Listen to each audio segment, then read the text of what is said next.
Hello and welcome to the CBS News Baltimore Black History Month streaming special. I'm Nikki Zizaza, coming to you from the National Great Blacks in Wax Museum. America's first African-American wax museum is located right here on East North Avenue.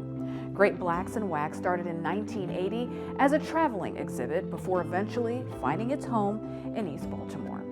And it's where our streaming special starts.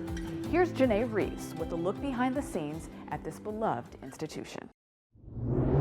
An artist or creator's workshop is a sacred place filled with ideas. This is a few pieces that where's it at? There it is. A few pieces I've been playing with. Stephen Hayes gave us a glimpse of his space in North Carolina. This is a quick work in progress, so we're going to skim by that real quick. But yeah, this is my the studio and the classroom. So his work has made its way here to the National Great Blacks in Wax Museum in Baltimore. You're not only an observer, you are a participant. A place where history comes alive, all because of a dream co-founder and president Dr. Joanne Martin and her late husband, Dr. Elmer Martin, had 40 years ago. We purchased is where we are here now at what's called the Mansion. It's a part of their 10,000 square foot facility along East North Avenue. And this is where our cash crop exhibit is as well. Cash crop is about the transport of people from Africa to America. Together, Hayes and Dr. Martin brought this story here to teach the next generation.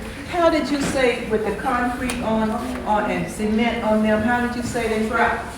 Trapped. In the exhibit, you'll see faces from the past, human figures, all cast in concrete, bound in chains. How many ships it took to transport all these people, or how the people were treated on these ships. They talked about feeling powerless, feeling hopeless, feeling stuck. The 15 life-size figures symbolize the millions of Africans brought to the Americas in the Atlantic slave trade between the years 1540 and 1850. A person said it looks like coffins, but for him, the idea of people on a slave ship, and that's the image he's attempting to capture, and that you could look through the slave ship as well. Hayes says his work is meant to symbolize the truths behind slavery in the past and present. The more things change, sometimes the more they stay the same. The experience that you've created, what do you want people to feel? I mean, I just hope people, not just enjoy it, but use it as a way of learning or as a way to create conversations that would be had. Because this art, this history, is not meant to be forgotten. That's what I want my work to do, to continue telling a story. Reporting, I'm Janae Reese for CBS News Baltimore. Along the graded floors of these storied aisles at the Maryland State Archives are shelves full of treasure troves of black gold. No, you said it right, black gold. The Afro Archives give me a feeling of gratefulness. In each box are the stories of the fight for equality that go beyond the headlines of black excellence. It wasn't just, he woke up and became the Supreme Court justice. He was denied from the first law school that he tried to get into, and that's how he ended up at Howard. All of those stories are here. Each story carefully curated, reviewed, and filed in orderly fashion by the team at Afro Charities. People like curator Oyinda Omoloja are sure to preserve and protect every snapshot of black stories as told over the 132-year history of Baltimore's Afro newspaper, which is littered with so many gems of black history. I love it. He quit his job along with his wife to open up the interracial fellowship. And the interracial fellowship started the Baltimore Art Center. This was the exact vision of the Murphy family, who wanted to document and educate black people to know their own stories. And what's funny is that my grandmother was married to a military serviceman, and he ended up being captured on the USS Pueblo. He was captured and was a prisoner of war. And off goes curator Oyinda, knowing exactly where to find a piece of precious family history of Afro managing editor Alexis Taylor. It is? Oh my goodness. Walking with honor about her ancestors' past. I think it just gives you such a sense of pride that my story was worth recording. And this is the greatness that we come from. All right, we're looking for March 1969. Oh, It's right here. Oh my God. And so my grandmother's name is Betty Bustle. And so she's been Betty Bustle my whole life. And this is where she got the name Bustle. The fact that we have one here from 1969, I mean, it just, again, reiterates that all of the stories that we captured, we put that stuff on record for a reason. But their latest prized possession is newly acquired, the original door from their old newsroom here in Baltimore. Oh my goodness. I mean, this is just a testament to how closely the Afro editors and publishers were working with the NAACP. I mean, if we shared an office space, it just backs up all of the evidence we have in the archives that say the Afro was an integral part of the civil rights movement. More than a century documenting and preserving the framework of the Black experience in Baltimore and beyond. I'm Stefan Dingle. 50 years of hip hop.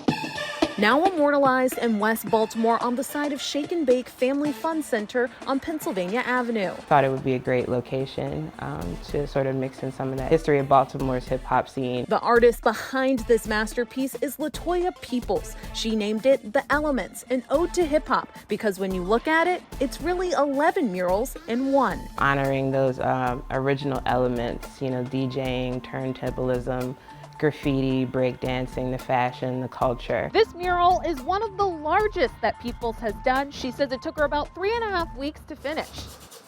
People's love for art began when she was a child growing up in Philadelphia. Her passion brought her here to Baltimore 14 years ago to study at MICA. She's taught art to students at city schools, and now muraling is sort of my bread and butter. She paints a lot of public art. Her work can be found in Baltimore and in other cities, including Denver, Philly, and West Hollywood, California. Most of her art celebrates Black culture, specifically Black women, a nod to her upbringing and her mother and grandmother. I primarily paint Black people or people of color.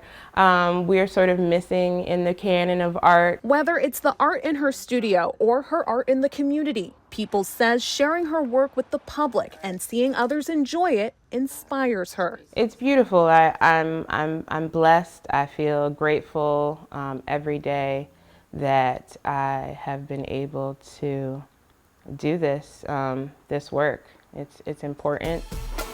Reporting in Baltimore, Jessica Alpert. Our special from the National Great Blacks in Wax Museum continues in a moment.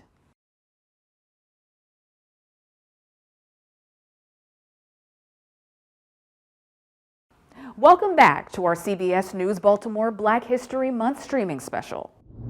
On the come out, let's see your arms come out to the sides and then close. Diving is all about having good form. So now it's going to grab her hands and make a nice clean entry with no splash on that one. Sanaa Cheggy is on the diving team at Seneca Valley High School. They get really warmed up, they get their muscles all warm. She's only been diving competitively for about 2 years. So I just like being surrounded by the water and being in the water. Before diving into the Big Blue, she was on land taking gymnastics. It's more fun to do a flip and land on the water instead of on the floor where you can get hurt. She came up for air and realized her second home is here. And I just do whatever feels right. Her days look like this. Stay right on your toes. Practicing. Good. Training. Before and after school. Diving for me, it's more about being in the air and performing the actual dive. And when she isn't leaping from high in the air into the pool. My mom always says, she's an author. Sanaa, remember, it's only you versus you. She helped me realize that my biggest competition is myself. A line from her book called A Diver Like Me. It's a story inspired by her own journey when she first began competitive diving. I wore a swim cap and that I'm looked at differently. She says she didn't see anyone who looked like her, often being the only Black diver at meets. According to NCAA data, Black divers account for just 2% of swimmers at the collegiate level. The data for those who compete at Sanaa's age or less. Just because you're the only Black or brown person doesn't mean that you can't do something. Oh, she's going up on the 3 meter now. Her mom, Lanice Cheggy, wanted to help her daughter know she is not alone and can make a difference. So when she started talking, I was listening. So I tried to look for some resource, to help her maybe read someone else's story or something along those lines. And we didn't find any, so I was like, I think this would be a good idea if you write about it. She knew by sharing Sanaa's journey, they could inspire other young Black and brown kids who may want to be a diver too. We can be more than we think we can. If you learn how to swim, then you can do anything that's swimming. She's determined to break barriers and pave the way for more diversity in the diving world. Actually proud of her for that. She's very focused on what she's doing, except for on that one. She gets to do something that not a lot of people get to do. Share a story and dive deep with the message: you are not alone. I want them to be able to grasp the fact that they can do anything that they put their minds to, whether if it's in the water or something else.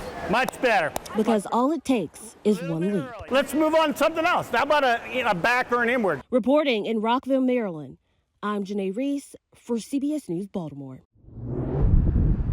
Most people don't grow and thrive at the same job for 40-plus straight years unless you're Diane Johnson. Continue to drive for excellence. She started as a staff nurse at Sinai Hospital in 1975 after immigrating to America at the age of 13 from Jamaica. She was probably the smartest person I ever knew. Yes, book smart.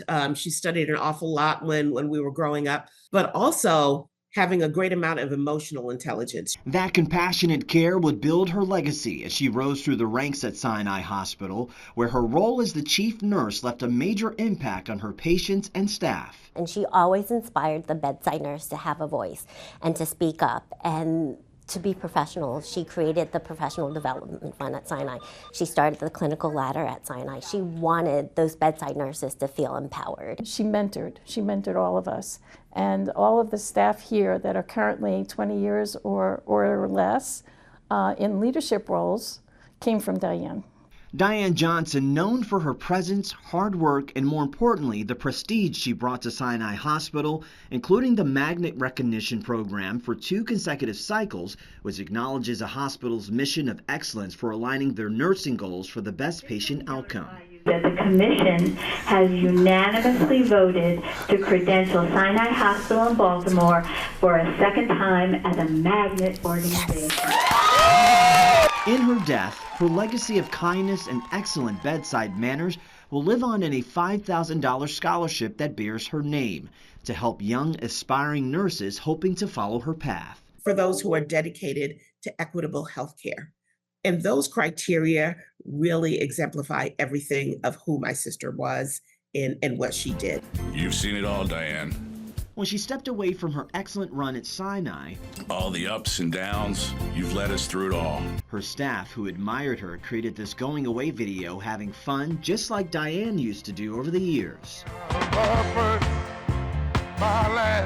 Diane also knew how to have fun. So Diane would do some crazy things with us, and I remember when we won Magnet, she had no qualms about putting on the garb and the crab hats. Her presence and her leadership ability and skills taught me what I know today. A life well lived, helping to bring life to her patients and those she worked with. A job well done, Diane Johnson. Job well done. I'm Stefan Dingle. We hope you enjoyed all of this week's Black History Month stories. Next week, we'll have much more for you. Until then, a huge thanks to Dr. Joanne Martin and the National Great Blacks in Wax Museum for hosting us. And thank you for watching.